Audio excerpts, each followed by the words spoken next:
Hey, what's going on? It's Jerome here, and in simple, we're going to get through macros, understand our carbs, our protein, and our fats. Okay, so you're going to have some of your questions answered. It's going to be a very simple and brief presentation. So, in simple macronutrients, we have our carbs, proteins, and fats, three main energy sources.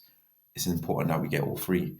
Now, carbs, of course, provide us with energy. Protein helps us build and repair our muscles, and fats, of course, support with brain and heart health. Now let's kick into it. Types of carbs: complex and refined. So let's start off with complex. So complex, I like to think of quote unquote like more natural foods, more natural carbs. So we have oats, rice, potatoes, sorry, and of course you can get these in different variations. So you can get brown pasta, brown rice, white rice, that type of thing, sweet potato, white potato, all of that jazz. Now, when it comes to refined, man-made foods, one thing to consider is a lot of these foods tend to have additional ingredients added to it. So when you go to the supermarket and you look at a piece of bread, and compare it with maybe something that's more natural, like a more natural form of bread, you'll find that with the white bread, it's got a lot of added things that we don't need. Okay. And that often leads to energy crashes, bloating, because there's added little bits of sugar to make it taste even better. And we don't need that. Okay. Now, why people cut carbs? Essentially, as I previously mentioned, a lot of the carbs in general are scapegoated for being bad. So people with like they're afraid of carbs, but it's essentially because they eat the wrong thing. Now, white pasta, white rice, like these things contain like additional things, right? But it's okay to have it in small portions. But when you overdo it, yes, you can feel bloated. Yes, you can feel tired. You probably want to relax after a big dinner. I know I do. Um, so that's why people cut out carbs. Like they scapegoat it and they just blame carbs in general for their problems.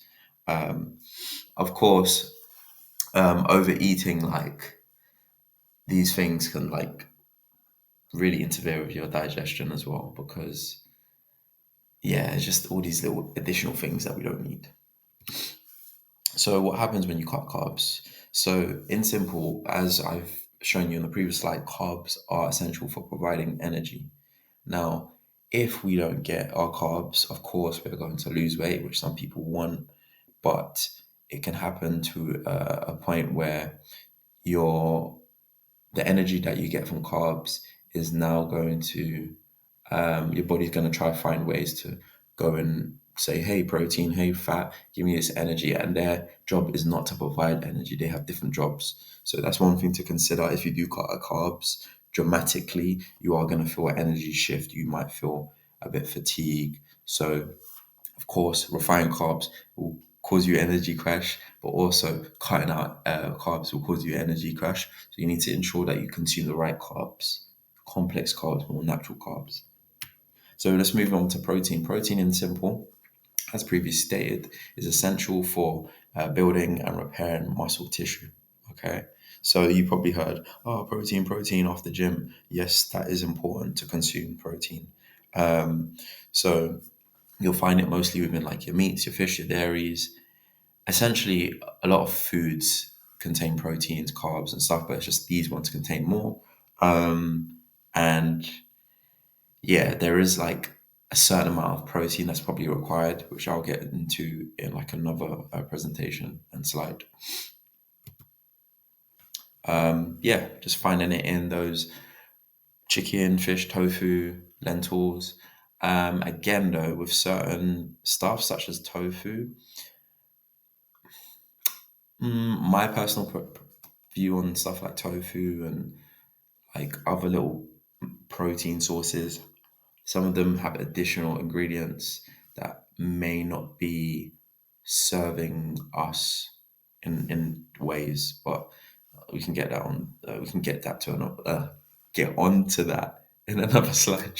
I can't talk. Protein bars, of course, these are like one of the major things, bro. They contain a lot of sugar. You don't need to be consuming protein bars. It's just, yeah, you don't need it. Fats. Now, fats are mostly found within oils, nuts, seeds, fish, avocado, and etc. You definitely need these. Consume them within a small portion. Of course, I'll provide like a table where you can see how much fats, carbs, and proteins that you're going to need. Now, types of fats, you have healthy fats, unhealthy fats. You have stuff like polyunsaturated mono, but we're not going to get into that. So, in simple, the bad fats are stuff like cookies and um, pizza and chocolate and all that stuff. Again, stuff that are man-made. Okay, and as it states here, if it was made in a lab, maybe reconsider consuming that on a daily basis. Stuff made in a lab from a major company is designed to get you hooked. You know, they're thinking, okay, how can we get more consumers? So just to kind of wrap up this, consume carbs. Don't cut out carbs unless you have like a coach who's like, I don't know, your bodybuilder, and they're really like what's the word? Just clued up when it comes to like how to deeply go about with how much carbs you need to be a particular physique. Unless you're a bodybuilder, like you need like please consume carbs, okay? Um, and remove this fear. Remove this fear. If you're unsure, ask questions. You know, do some research. But that's about it. I want to kind of wrap it up there. I'm going to be sharing more stuff on this. Hopefully, this is like a brief, simple insight to what these things are. I'm going to be sharing stuff on maybe how much you should be consuming, um, as well as just more in depth information. Other than that, my name's Jerome, and I'll see you soon. Of course.